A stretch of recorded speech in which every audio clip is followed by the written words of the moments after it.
मा विद्विषावहै। मा विद्विषावहै। ॐ शान्तिः शान्तिः शान्तिः। शांति शांति शांति।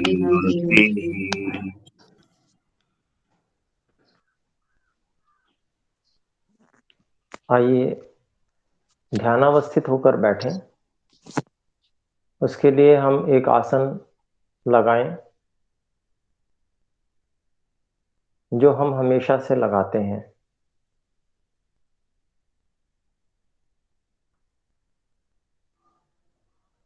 केवल ध्यान ये रखें कि शरीर में कोई कष्ट ना हो। कमर, गर्दन और सिर की चोटी का भाग एक सीध में रहे। रीढ़ की हड्डी अपने सुनिश्चित आकार में रहेगी। शरीर को सीधा रखने के लिए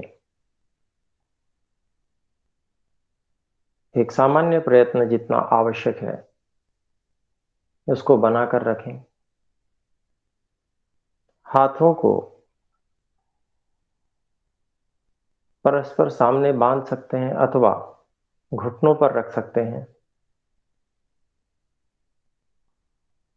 आंखों को कोमलता से बंद करें। श्वास प्रश्वास की गति को अनुभव करें।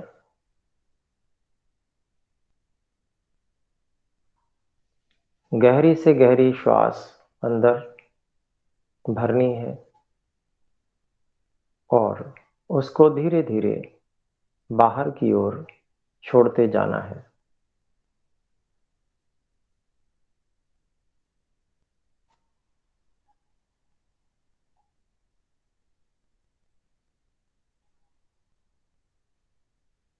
जब पूरी श्वास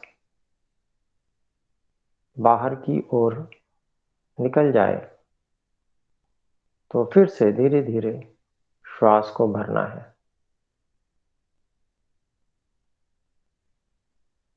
हम में से यदि किन्हीं का माइक अनम्यूट रह गया है तो कृपया उसे म्यूट कर लें।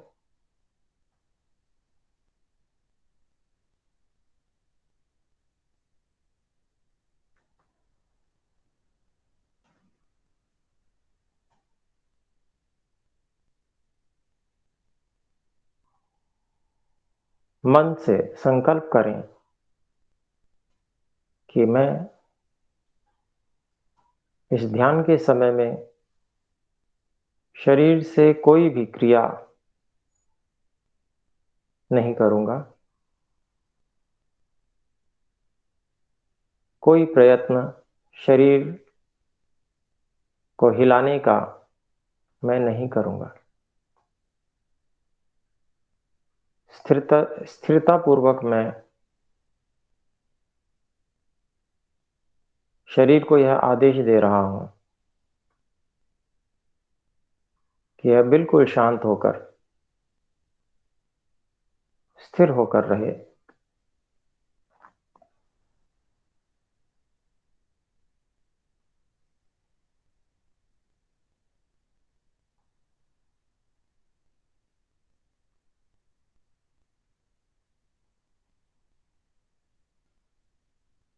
अनंत परमात्मा में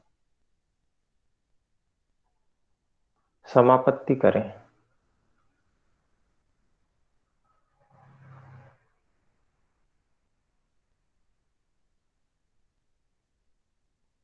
ईश्वर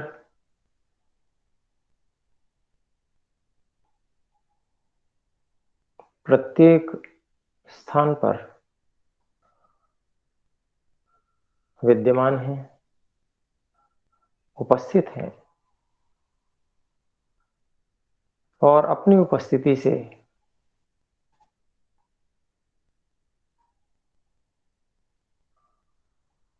संपूर्ण जगत के सभी कार्यों को हम प्राणियों के शरीरों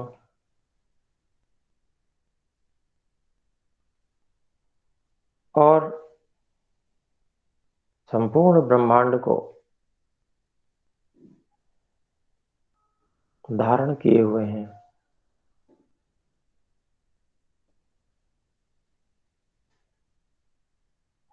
इन सब वस्तुओं को यथावस्था में बनाए हुए हैं।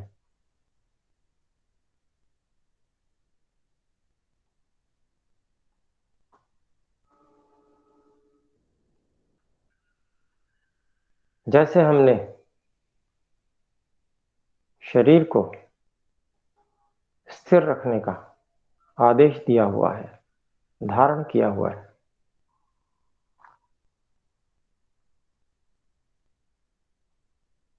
उसके लिए जो हम प्रयत्न कर रहे हैं, एक सामान्य प्रयत्न, ठीक ऐसे ही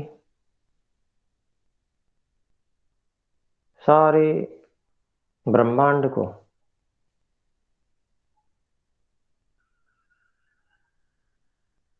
एक नियम व्यवस्था में अवस्थित रखने के लिए परमात्मा का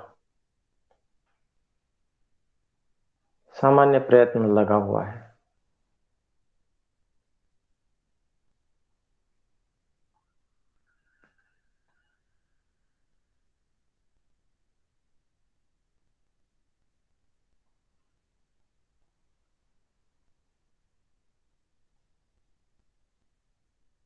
हे ईश्वर,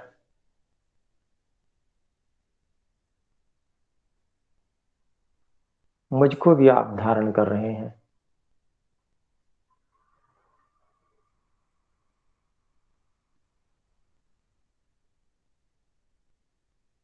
मुझ चेतन सत्ता को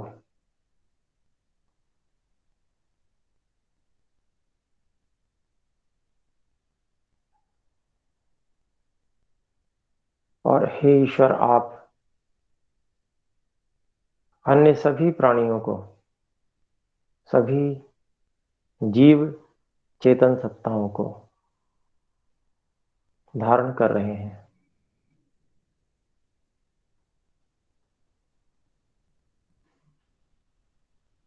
जैसे जैसे हम सबके कर्म फल हैं, उस रूप में आपने हम सभी के लिए व्यवस्था दी हुई है।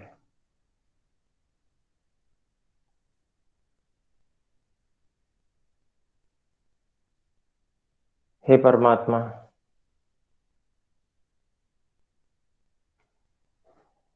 आपने ही इस सूर्य को भयानक उग्र किया है,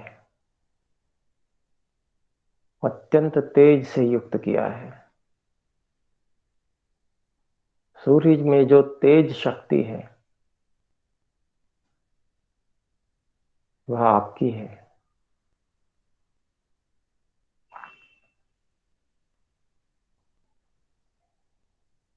पृथ्वी को जो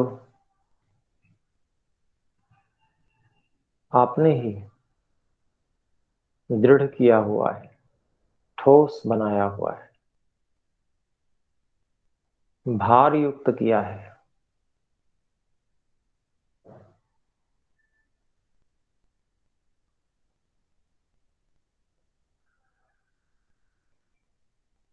और अनेक आकाश में दूर दूर तक,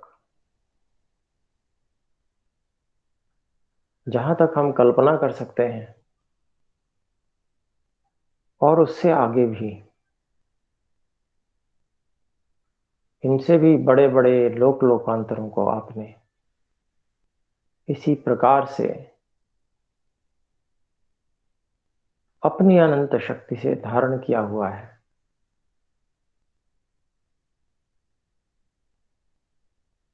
उग्र किया हुआ है, दृढ़ किया हुआ है। हे परमात्मा,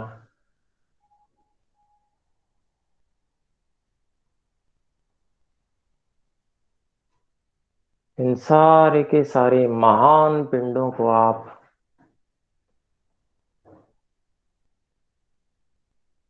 एक सुनिश्चित गति में गतिमान कर रहे हैं,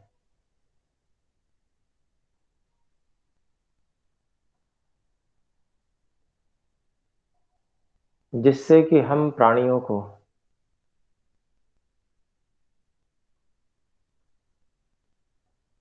जीवन और आवास मिल रहा है।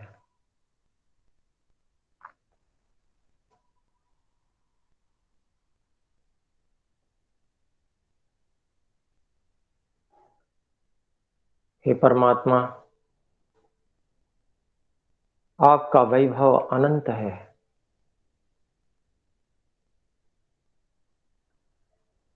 आपका ऐश्वर्य अनंत तक फैला हुआ है।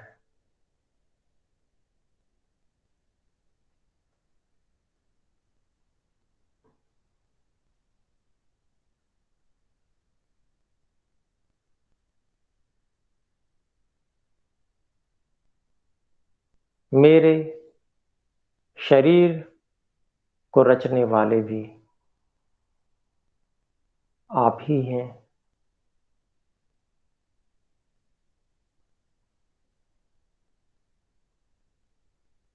शरीर में निरंतर चय अपचय की जो क्रियाएं हो रही हैं,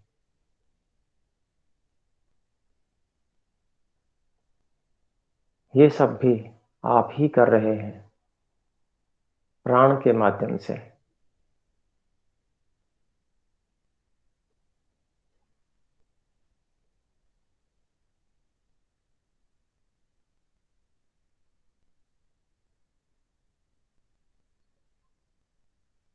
इसी प्राण के माध्यम से आपने सारे विश्व को धारण किया हुआ है, और वही प्राण शक्ति आपने इस शरीर में भी प्रदान की है, और उसके माध्यम से शरीर को आप धारण कर रहे हैं।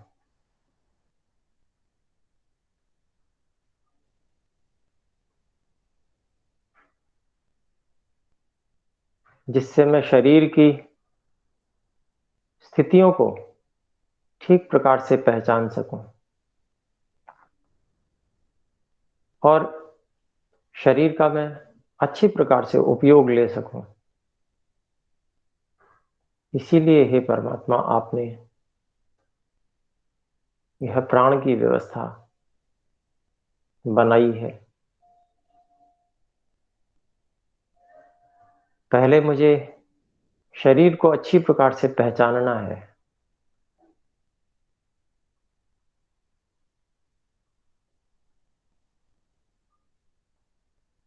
और फिर उसके बाद मुझे ये पहचानना है कि प्राण के माध्यम से आप इस शरीर में किस प्रकार से समस्त क्रियाओं को संपन्न करा रहे हैं। और मैं, जो आपने मुझे ये प्राण शक्ति दी है, इसका सर्वोत्कृष्ट ढंग से कैसे उपयोग कर सकता हूं।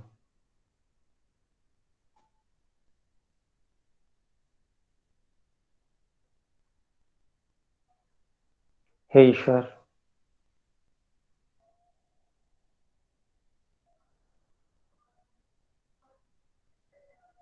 आपकी कृपा से मैं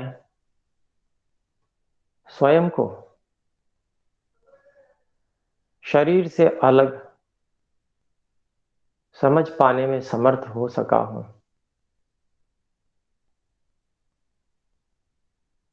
अब आप ही ऐसी कृपा कीजिए कि यह समझ स्थिर हो जाए, और मैं हर समय इस बात को स्मरण रख पाऊं, और साथ में शरीर से अलग अनुभूति भी बनाए रख पाऊं।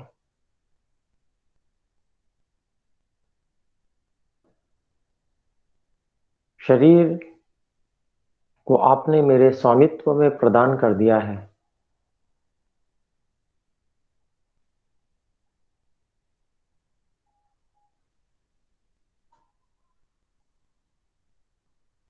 कुछ समय के लिए आपने ये शरीर मुझे दे दिया है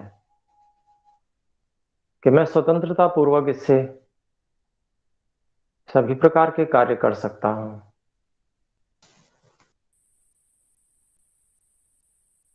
हे ईश्वर,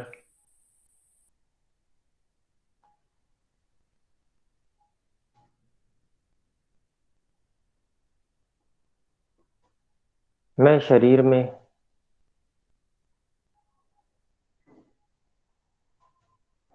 होने वाले अपने कर्मों के प्रभावों को समझना चाहता हूं।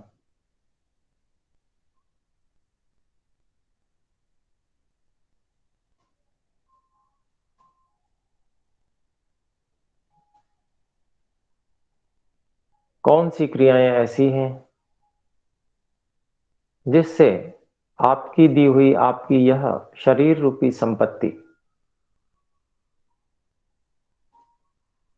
और अधिक सुपुष्ट और बलवान बन सकती है, इसकी सुरक्षा हो सकती है। और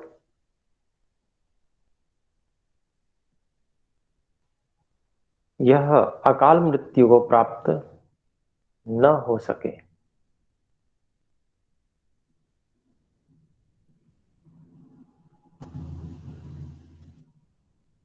यह सब बातें मैं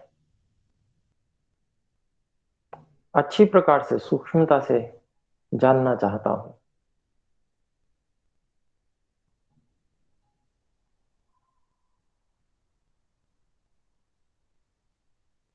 हे ईश्वर, निश्चय ही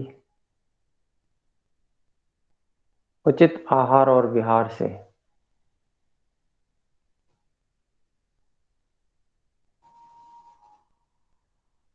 और उचित नियमों के पालन से, अच्छे कर्मों से जो आपने वेद में बताए हैं, उन सभी प्रकार की विधियों से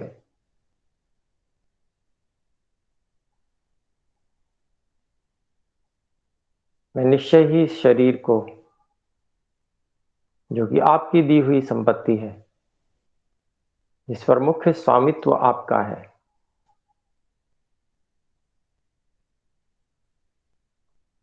और जो कुछ समय के लिए मुझे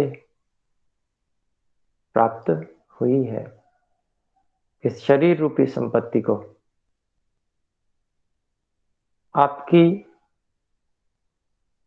दी हुई वस्तु समझकर उसका अच्छी प्रकार से मैं ध्यान रखूंगा।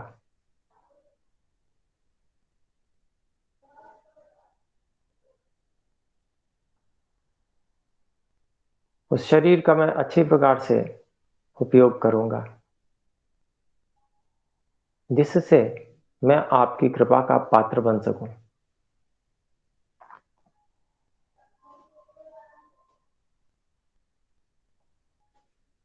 इस शरीर में जिन कार्यों से रोग उत्पन्न होते हैं, उन कार्यों को मैं कभी भी नहीं करूंगा।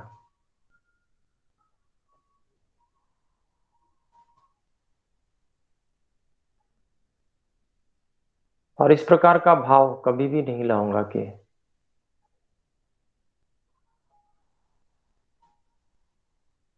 ये मेरा शरीर है, मैं इसको जिस प्रकार मर्जी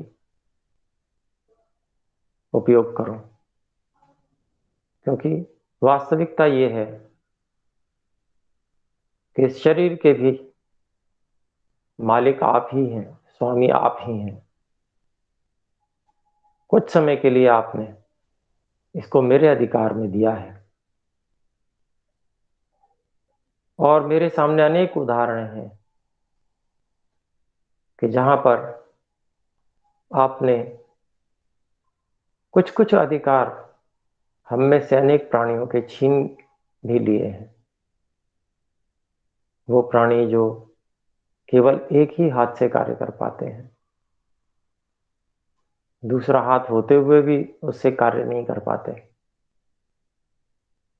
वे मेरे लिए उदाहरण है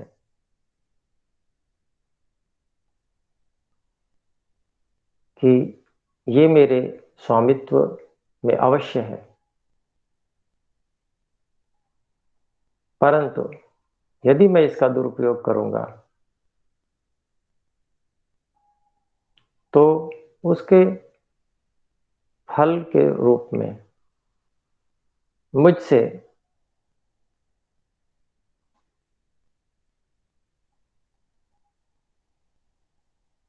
वह संपत्ति छीनी भी जा सकती है।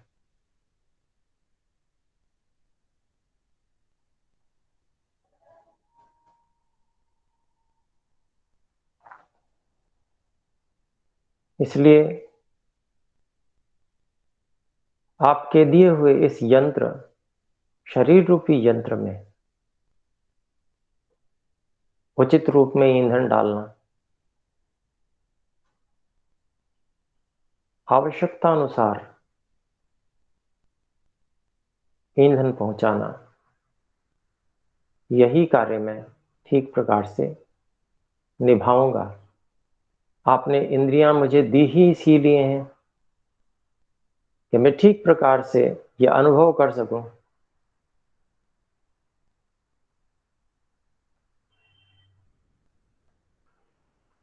कि जो ईंधन इस शरीर को आवश्यक है वह उचित है अथवा अनुचित है।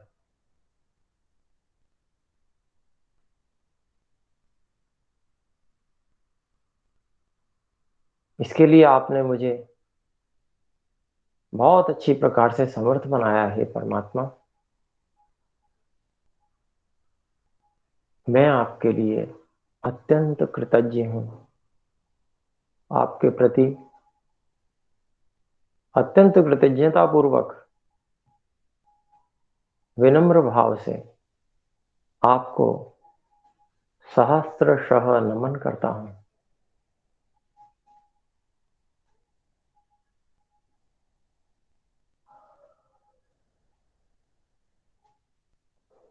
और ये दृढ़ संकल्प और प्रतिज्ञा लेता हूं कि आपकी दी हुई संपत्ति का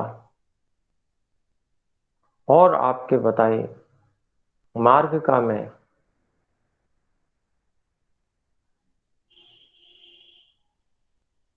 आपके दिए हुए वैदिक ज्ञान विज्ञान से सम्यकतया अनुपालन करूंगा।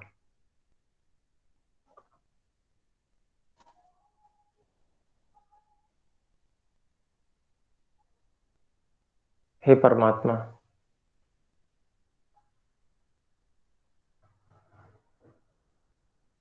इस शरीर की प्राप्ति आपने मुझे भोग और मोक्ष दोनों को प्राप्त करने के लिए कराई है।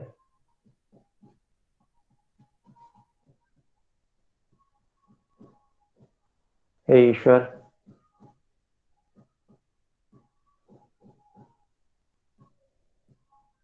इसमें जैसी भी सामर्थ्य आपने प्रदान की है उसी सामर्थ्य के अनुसार मैं भोग तो कर ही रहा हूं,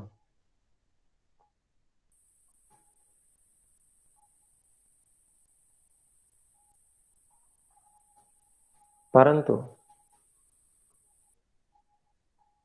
मोक्ष रूपी आपकी शरण को भी मैं प्राप्त करना चाहता हूं।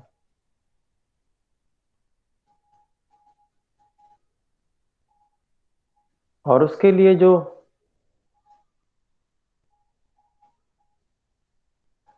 ज्ञानात्मक शक्ति है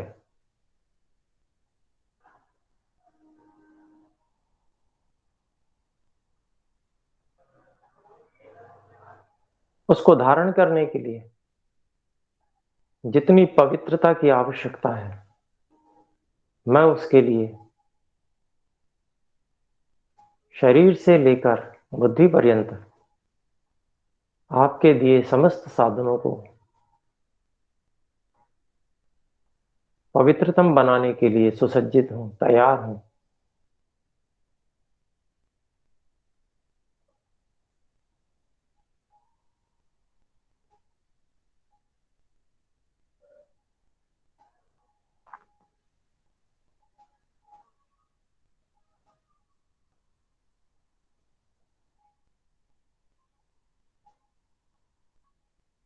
हे ईश्वर, मैं शरीर में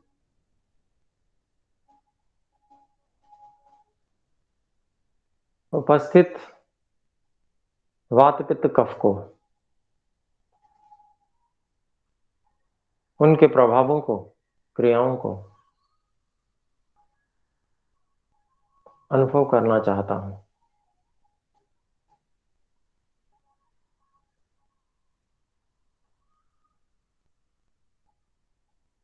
उसके लिए मुझे ये स्मरण होना चाहिए कि वात को किन लक्षणों से पहचाना जाता है, कफ को किन लक्षणों से पहचाना जाता है और पित्त को भी किन लक्षणों से पहचाना जाता है।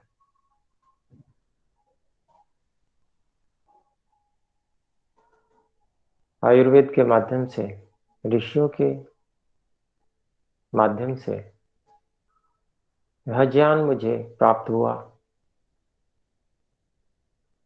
और मैं इसका प्रयोग करने जा रहा हूं।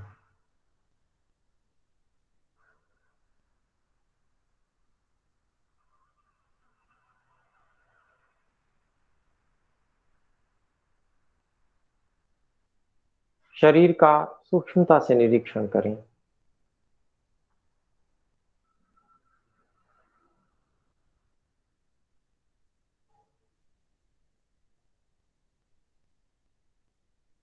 सिर की चोटी का भाग, उससे भी ऊपर मूर्धा स्थान, सिर का सबसे ऊंचा स्थान, यहां हम कैसी अनुभूति कर रहे हैं? क्या यहां शीतलता है या उष्णता है या मध्यम स्थिति है?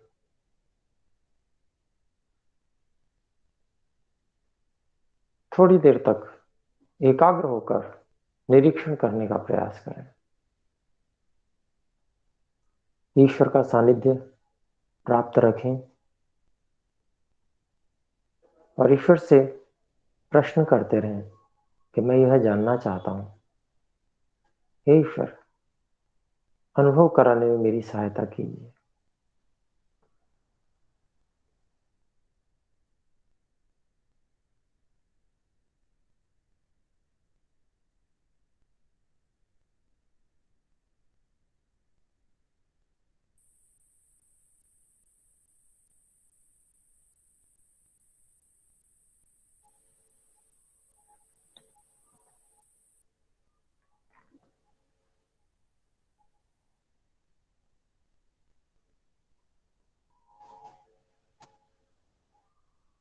अब फिर से सिर की चोटी की तरफ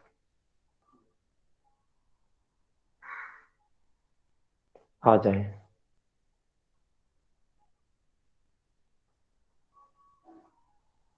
और जो गुण हमने आयुर्वेद कक्षा में पढ़े हैं,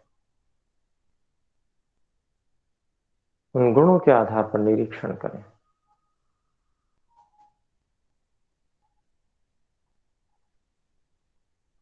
कैसा अनुभव हो रहा है सिर के पीछे के भाग में, चोटी से और नीचे, जहां कुछ भाग हल्का सा उभरा होता है।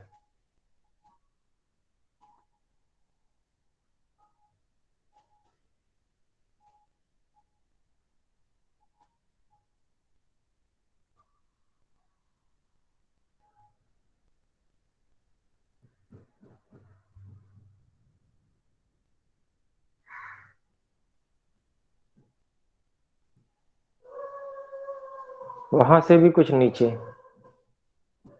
गर्दन के भाग में,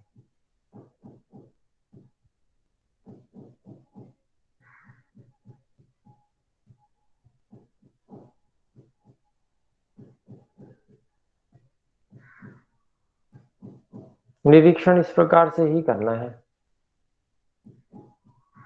यहाँ पर हमें शीतलता अथवा उष्णता अथवा मध्यम कैसा अनुभव हो रहा है। पिछले स्थान जहां से हम आए उनसे तुलना भी कर सकते हैं कि सबसे ऊंचे मूर्धा स्थान पर अधिक हल्कापन था या यहाँ पर अधिक हल्कापन है, अथवा यहाँ भारीपन अधिक है।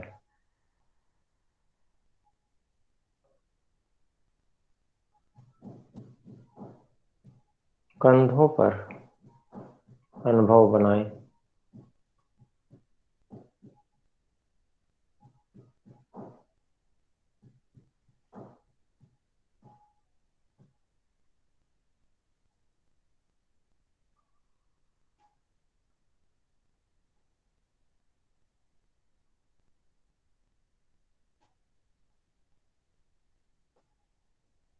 और फिर रीढ़ की हड्डी में,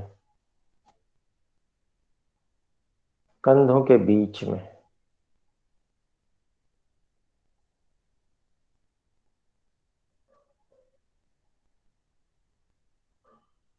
हल्का सा तनाव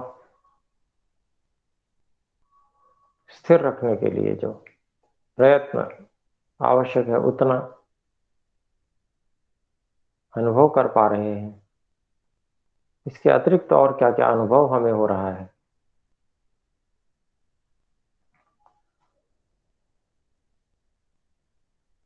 उस अनुभव को समझते जाएं, तुलना करते जाएं, क्या क्या परिवर्तन आ रहे हैं। ऊपरी भाग से जब हम नीचे की ओर आ रहे हैं,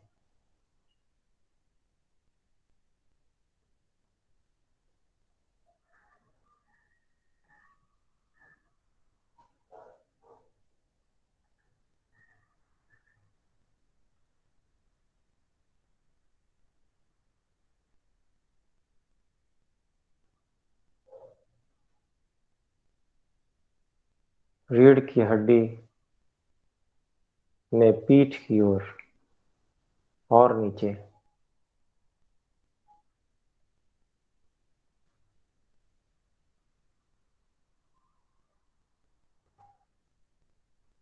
हृदय स्थान के ठीक पीछे रीढ़ की हड्डी में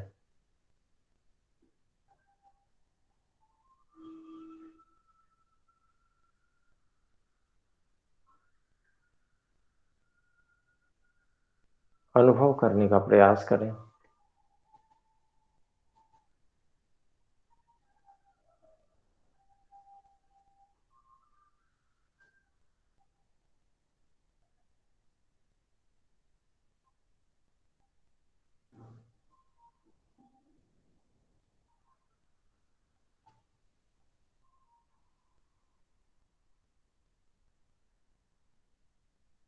और नीचे कमर के भाग में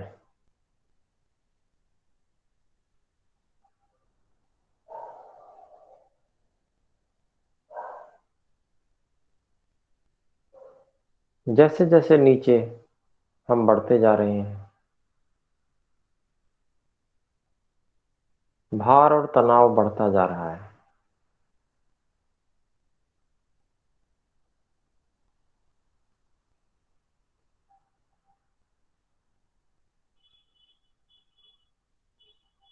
ऐसा हम अनुभव कर रहे होंगे।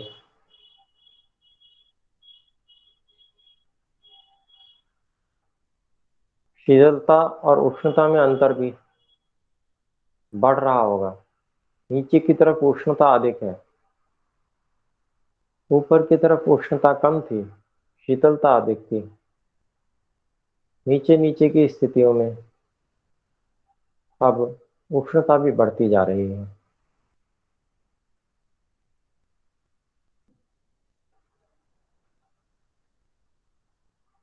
और नीचे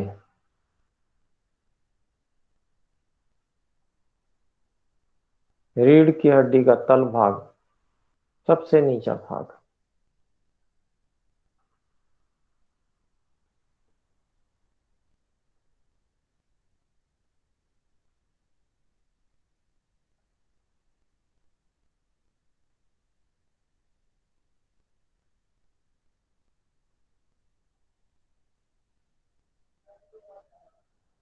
सबसे अधिक उष्णता यहीं पर है।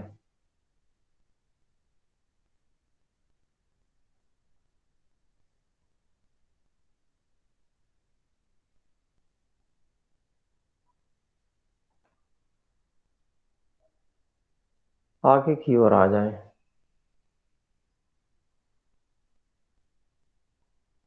निम्नांगों से निम्नांगों पर भी एकाग्रता कर सकते हैं।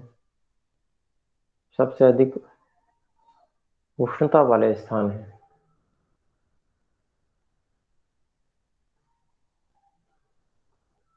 और वहां से होते हुए पेड़ू प्रदेश पर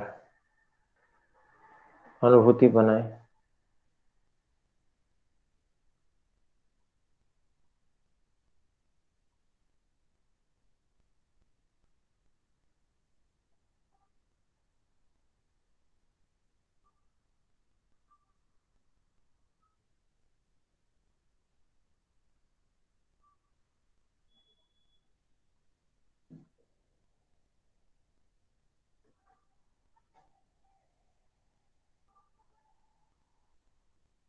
यहां पर भारीपन और हल्केपन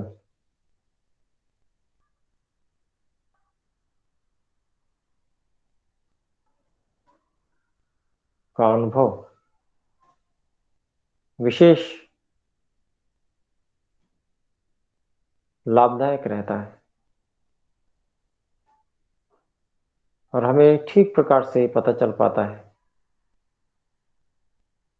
कि सम्यकतया ठीक प्रकार से मलमूत्र आदि के वेगों को प्रवृत्त हो रहे हैं अथवा उनकी प्रवृत्ति में कोई परेशानी है।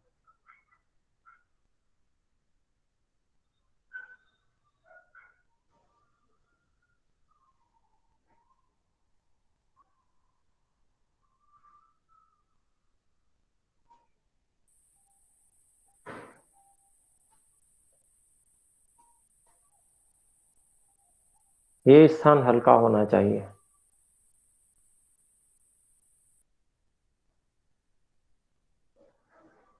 श्वास को जब हम भरते हैं तो पूरा यहां तक निम्नतम भाग तक श्वास भरा जाना चाहिए।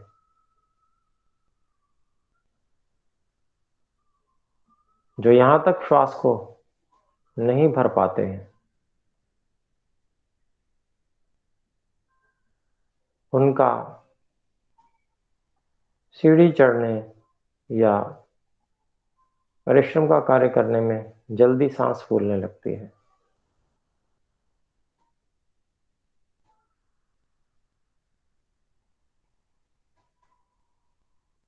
पूरा नीचे तक जब उदर शुद्धि ठीक प्रकार से होगी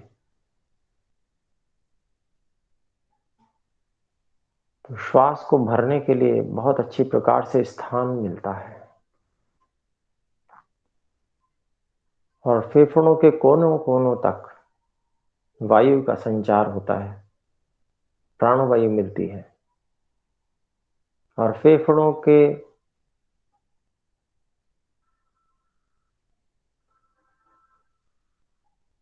प्राणवायु से अच्छी प्रकार से संयुक्त हो जाने से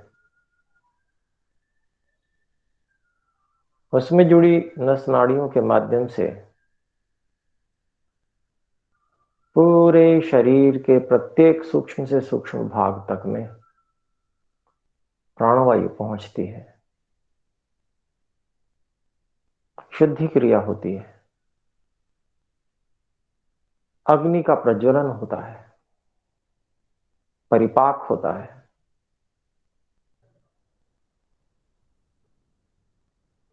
और जब हम भली प्रकार से श्वास को भर नहीं पाते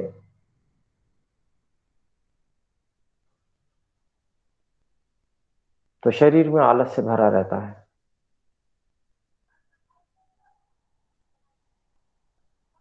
प्राणवायु का सम्यक संचार पूरे शरीर के कोने कोने तक नहीं हो पाता।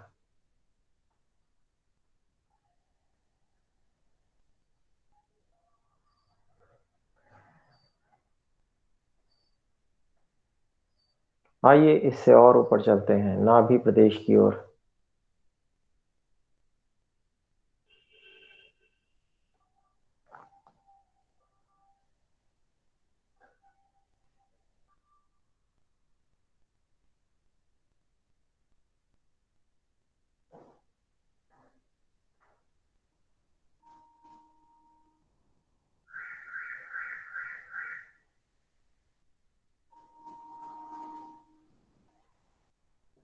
ये नस नाड़ियों का एक गुच्छा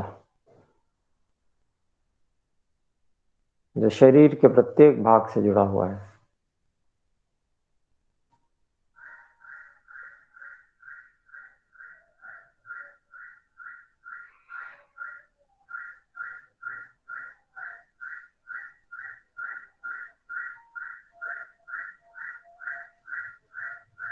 उत्पादक है ये, शक्ति का उत्पादन यहीं से होता है।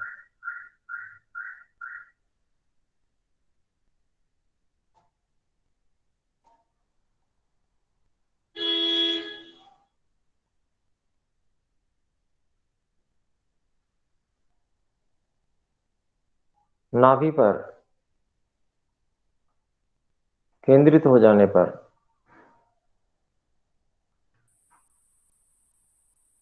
हमें यहां पर भी नाड़ी की धड़कन सुनाई देती है, स्पंदन सुनाई देता है।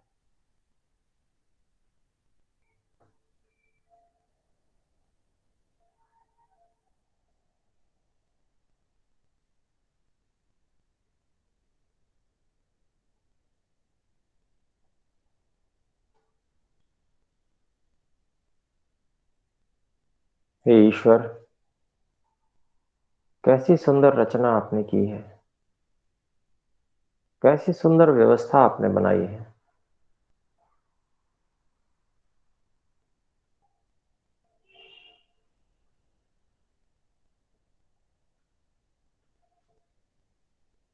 आपका बहुत बहुत धन्यवाद।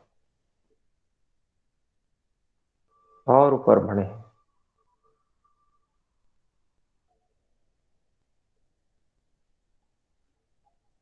पसलियों के बीच में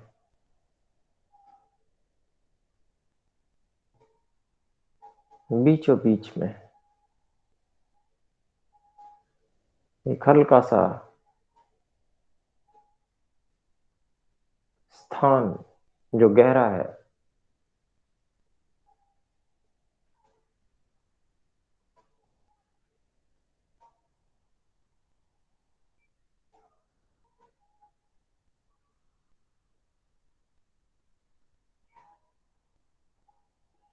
यहां पर केंद्रित होकर हम स्पंदन को स्पष्ट सुन सकते हैं।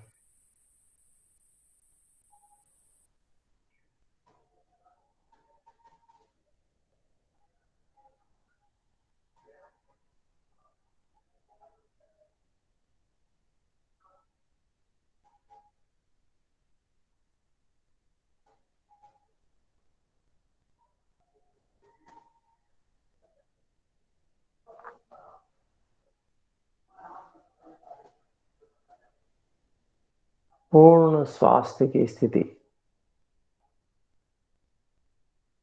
पूरी तरह से अनुकूलता अनुभव कर रहा हूं। हे ईश्वर, आपका बहुत बहुत धन्यवाद।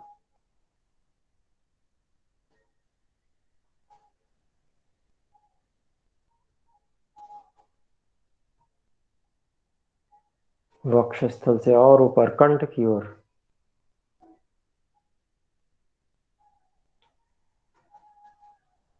कंठ के नीचे कंठकूप है,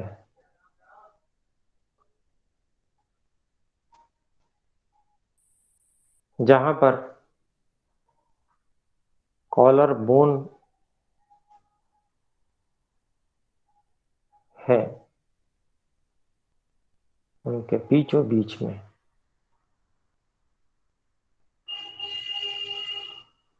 एक गड्ढा सा है, ये कंठकूप है।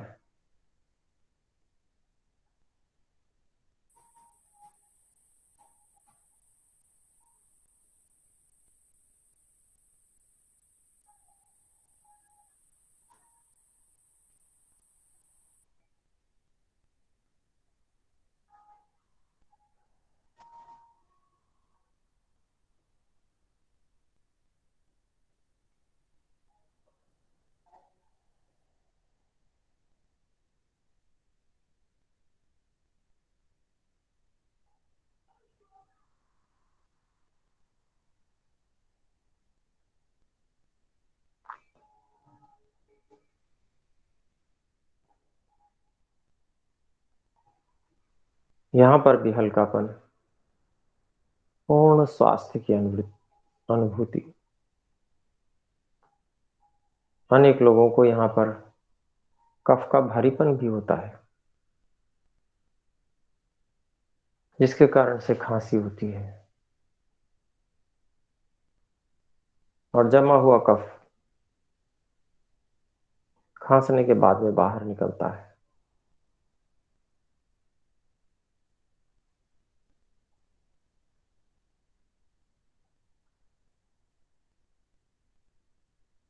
हमारे फेफड़े भी कफ का स्थान है, कफ से लिप्त रहते हैं, क्योंकि वायु का गुण सुखाना होता है। अगर फेफड़ों में कफ ना हो तो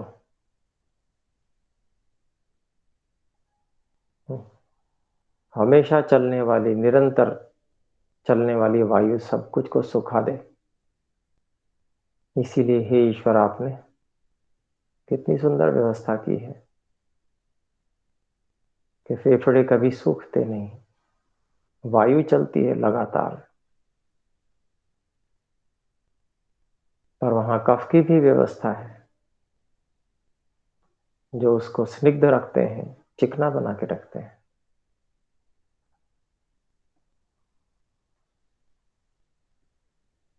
बिगड़ा हुआ कफ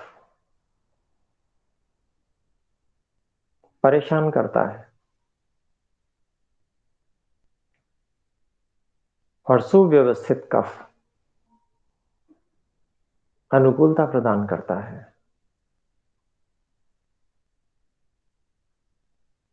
और ऊपर बढ़े, कंठ में जहां टॉन्सिल्स होते हैं,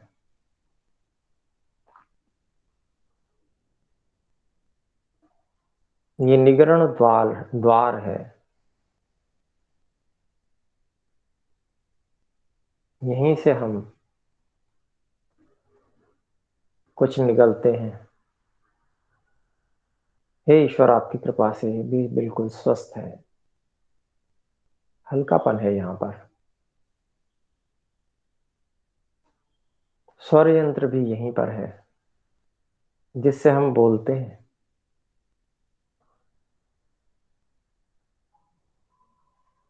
और आपकी कृपा से, आपकी दया से इतनी सुंदर, इतनी उत्तम वाणी आपने हमें प्रदान की है।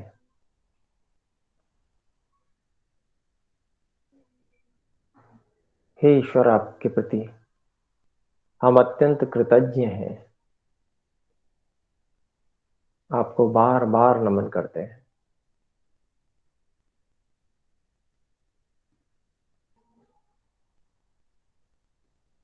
कंठ से और ऊपर, अंदर ही अंदर हम बढ़ते हैं और नासिका पर पहुंच जाते हैं। नासिका के बाहर जैसे दो छिद्र हैं, ऐसे ही अंदर भी दो छिद्र हैं। कंठ से ऊपर हम अनुभव करेंगे, यहां पर भी हल्कापन है, लेकिन यहां पर कफ हमेशा रहता है, जो कि मस्तिष्क से भेजा जाता है।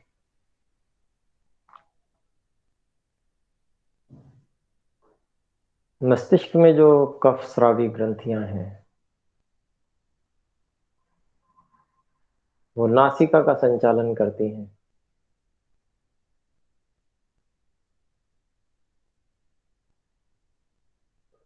और जब बाईं तरफ कफ आ जाता है तो दाईं नासिका चलती है, और जब दाईं तरफ कफ आ जाता है तो बाईं नासिका चलती है। कैसी सुंदर व्यवस्था हे ईश्वर आपने बनाई है, संपूर्ण शरीर की उष्णता और शीतता नियंत्रित करने के लिए।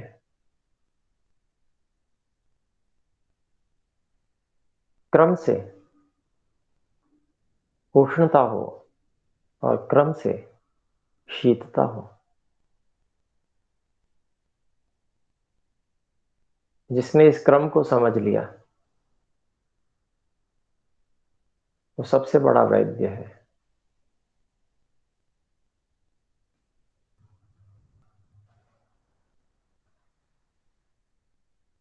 वो सभी रोगों को जीत सकता है।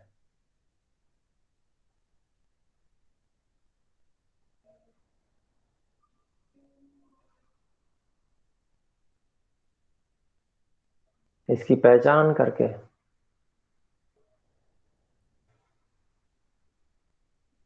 जीवनी शक्ति जो कार्य शरीर में कर रही है उसके अनुकूल ही आचरण और कार्य करने वाला कभी रोगी नहीं होता।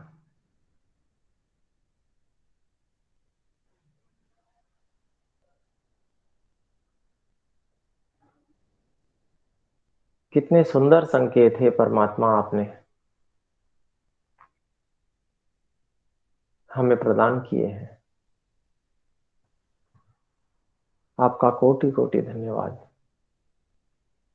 करोड़ों करोड़ों बार मैं आपके प्रति नतमस्तक हूं। हे परमात्मा,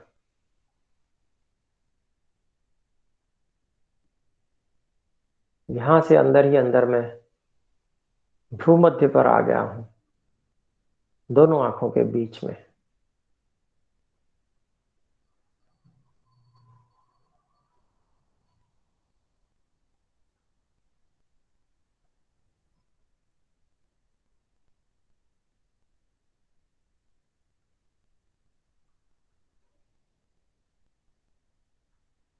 हे परमात्मा, आपने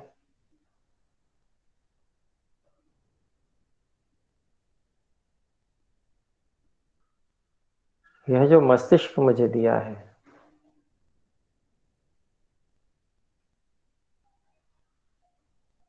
ये शरीर में सबसे उत्तम उपहार है।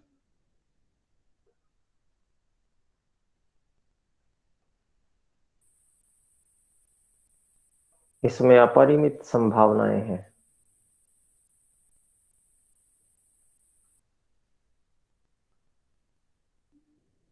और यह सूक्ष्म शरीर का मुख्य कार्यालय है।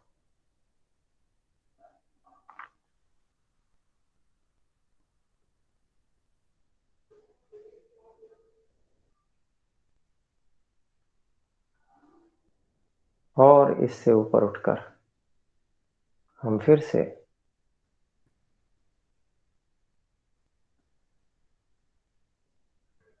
सिर के सबसे ऊंचे भाग पर आ गए हैं।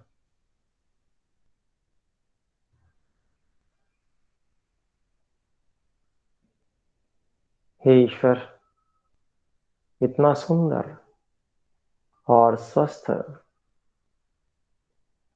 शरीर देने के लिए आपका बहुत बहुत धन्यवाद। और जो कुछ भी कष्ट, जो कुछ भी परेशानी आती है मेरी त्रुटि और मेरी मूर्खता के कारण से होती है।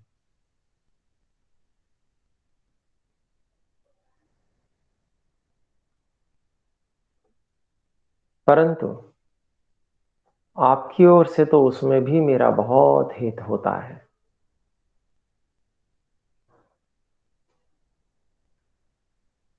मेरे लिए वो हर कष्ट जो मिल रहा है या मिला है या मिलेगा वह सुनिश्चित ही आपकी कृपा के रूप में है।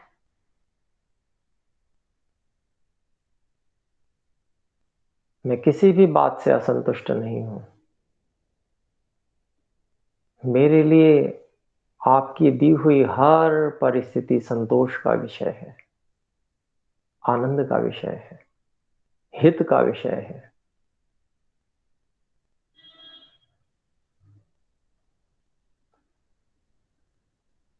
जो कुछ भी है ईश्वर, परिस्थितियां उपलब्ध हैं उनको मैं आपका प्रसाद समझता हूं। जैसे प्रसाद से प्रसन्नता होती है, ऐसे ही आपकी दी हुई हर परिस्थिति से मैं प्रसन्नता का अनुभव करता हूं, उसे अपना सौभाग्य समझता हूं,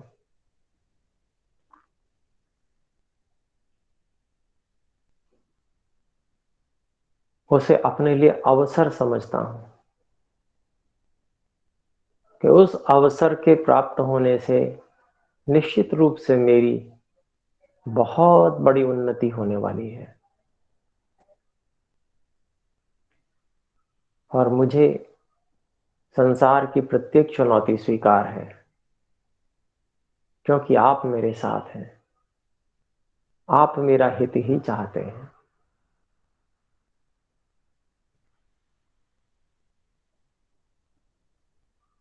हे ईश्वर, मैं इस मस्तिष्क की धनात्मकता को कभी खोने ना दूं, कभी मैं दुख की अनुभूति ना करूं, प्रत्येक परिस्थिति से मैं संतुष्ट ही रहूं, असंतोष मेरे मन के किसी भाग में ना आने पाए।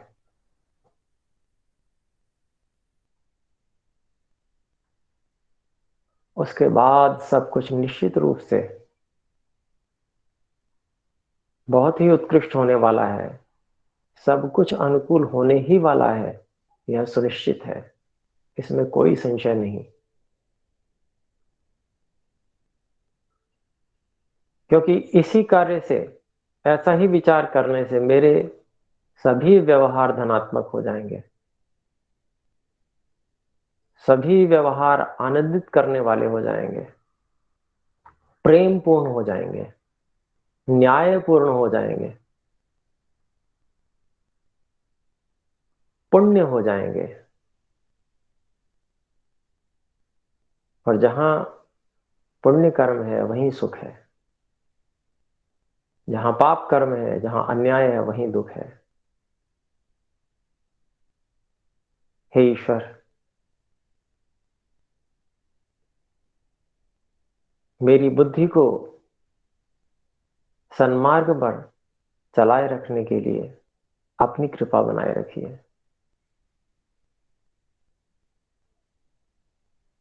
हम सब मिलकर एक बार ओम की ध्वनि करें।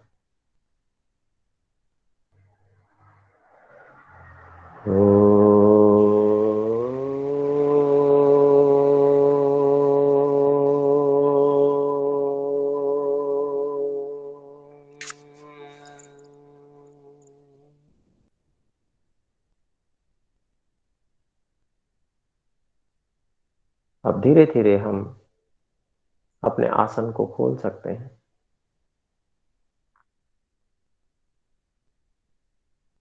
शरीर में कहीं, हाथ में, पैर में अगर ऐसा लगता है कि कोई दर्द है अथवा कोई सुन्नपन है, तो उसको दोनों हाथों को मल के उसमें गर्मी उत्पन्न करके उन वहां पर लगाइए और वहां पर मल लीजिए। आज पूरे 1 घंटे अपने लोगों ने ध्यानावस्थित होकर बैठने का प्रयास किया है।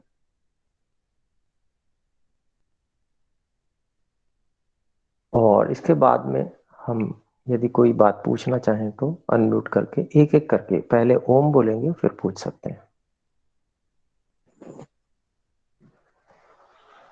ओम गुरुजी। जी कहें। आपने अभी बोला ना कि जो हम सांस भरते हैं वो ठीक नीचे पूरा तक जाना चाहिए, तो वो तो कैसे संभव, वो समझ नहीं आया कि लंग्स जहाँ तक है वहीं तो सांस भरेगा ना। जी देखिए, प्रयोगात्मक दृष्टि से मैंने बात की वो, आप सीढ़ी चढ़ते हो कभी ना, तो कमर को बिल्कुल सीधा रख के थोड़ा सा आगे झुककर और आप चढ़ के देखिएगा, फिर कैसा लगेगा, कहाँ से सांस जा रही है, कहाँ तक भर रहा है प्राण। तो खाली प्राण का संबंध केवल उसी से नहीं है, क्या नाम कहते हैं, केवल फेफड़ों से ही नहीं है। अन्यत्र भी प्राण का संबंध होता है। तो वो कैसे जाता है ये तो हम अभी नहीं कह सकते, पर पूरी वहां तक क्रिया आपको अनुभव में आएगी।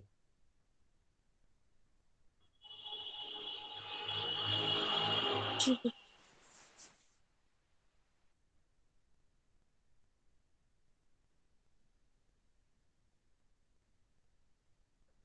तो अनुभव में तो मिल जाता है वो पूरा। वो साइंटिफिक ढंग से उसको कैसे उसको किया जाएगा वो देखा तो नहीं जा सकता, पर अनुभव किया जा सकता है। ठीक है, तो और कोई बात नहीं है तो फिर विराम करते हैं।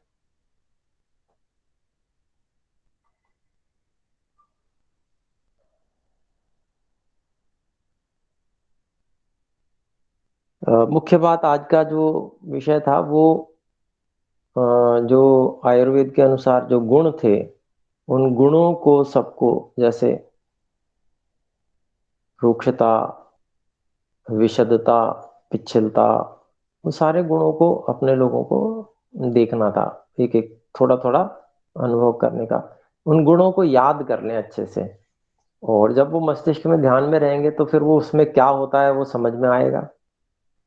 और वो हम कैसे अनुभव कर सकते हैं उसका, क्योंकि विवरण से ही हम तुलना करते हैं, उस विवरण से जब हम तुलना करते हैं तो उसको समझने का प्रयास करते हैं। तो उससे पूरे शरीर में कैसी स्थिति है समझ में आएगी। और अनुभव ये अपने आप ही हमको आगे बढ़ाते हैं, ऊहा को जगाते हैं, समझ को विकसित करते हैं। तो अपने विषय में स्वयं विशेष समझ विकसित होती है शरीर के विषय में, और संबंध जुड़ता है कैसे क्या हो रहा है। तो उससे, वो संबंध जुड़ने से ये समझ विकसित होती है कि ऐसी स्थिति हो तो ऐसी स्थिति में हम ऐसा कर लेंगे। वो काफी उपयोगी होता है स्वास्थ्य की दृष्टि से। और बाकी आयुर्वेद के नियम तो पढ़ना ही चाहिए, उनके अनुसार तो सारे कार्य होते ही हैं। ओम गुरुजी, हाँ जी, बोलें। एक प्रश्न ये था कि जैसे हम लोग ये ध्यान कर रहे हैं तो उस वक्त हम एक संध्या करते हैं, तो जब हम धारणा बना लेते हैं तो वहीं पे ये इसी ध्यान के साथ संध्या मंत्र भी कर सकते हैं। हाँ जी, बिल्कुल करना ही चाहिए। बल्कि देखिए, जैसे संध्या करते हैं तो संध्या में शरीर के अंगों के भी आते हैं नाम ना। वाक वाक, प्राणा प्राणा, चक्षुष चक्षु, है ना। ऐसे ही उसमें संध्या में मनसा परिक्रमा के मंत्र आते हैं दिशाओं के संबंध में, है ना। तो जैसे जैसे हम अ, जैसे अभी हम शरीर से पृथक्त्व की अनुभूति मान लीजिए बना लेते हैं, तो वह सूक्ष्मता आती जाती है वहां पर भी। मतलब उतने ही स्तर पे हम दिशाओं में सोच पाते हैं। और जैसे हम शरीर के स्तर पर ही होते हैं, मान लो हम शरीर ही अपने आप को मान रहे हैं, ऐसी स्थिति में फिर हम बाहर की दिशाओं की कल्पना करते हैं या उसको विचार करते हैं, है ना। तो अंतर आता जाता है जैसे जैसे सूक्ष्मता आती जाती है धारणा में और समझ में, हमारे अनुभव में। प्राण के स्तर पर सूक्ष्मता होती है, मन के स्तर पे भी सूक्ष्मता आ जाती है। फिर समझ की दृष्टि से हम अपने आप को वैसा ही समझ पाते हैं।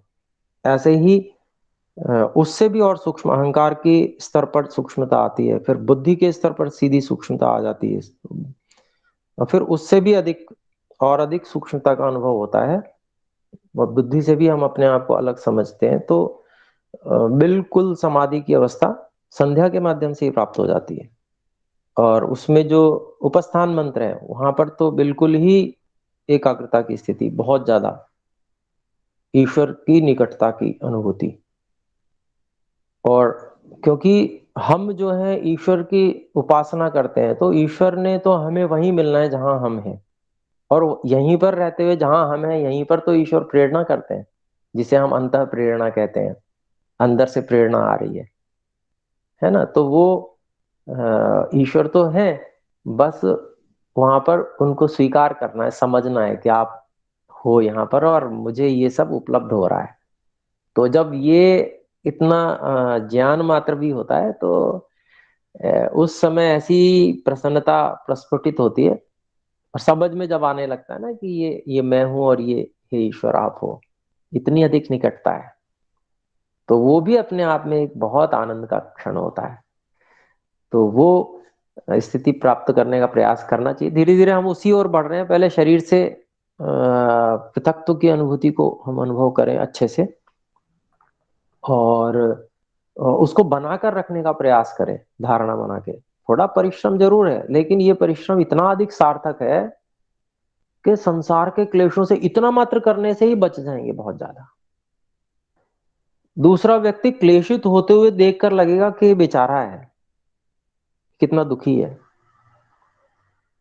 उस पर दया आएगी, और अपने हमको ऐसा लगेगा कि हम इससे ऊपर उठ रहे हैं, हम इस स्थिति में नहीं है। तो क्लेश जो होता है ना सामान्य रूप से शारीरिक स्तर पर और भौतिक स्तर पे, वो क्लेश छूटने लगते हैं। इतना मतलब बहुत अच्छी स्थिति है ये, शरीर से भिन्न जब हम अनुभव करते हैं तो इतनी, जिससे समझ लीजिए कि कितनी ऊंची, कितनी बढ़िया स्थिति मिलती है, और व्यक्ति क्लेशों से बचने लगता है। तो इसको क्यों ना किया जाए, इसके लिए तो परिश्रम करना ही चाहिए, तो प्रयास करना चाहिए। और पहले तो ये याद रखने के हम प्रयास करें कि हम अलग हैं, और उसके लिए धारणा स्थान पे जैसे ही याद आए तुरंत धारणा स्थान पे फिर केंद्रित हो जाए। व्यवहार काल में भी ध्यान, मतलब वहां पर एक मन का एक भाग, वहां पर भाग का अभिप्राय वही है कि एक रहना चाहिए कि ये मैं हूं, अलग हूं, शरीर से अलग हूं मैं, और शरीर का संचालन कर रहा हूं मैं आवश्यकता अनुसार। व्यवहार में भी ये होता है, संभव है। मैंने तो इसको मतलब काफी किया भी है, कोशिश की, और उसमें मुझे सफलता भी ईश्वर की कृपा से मिली है। तो आप सब भी कर सकते हैं, बहुत बड़ा काम नहीं है ये, लेकिन बहुत अंतर आ जाएगा, बहुत अच्छा लगेगा। ठीक है, तो अब विराम।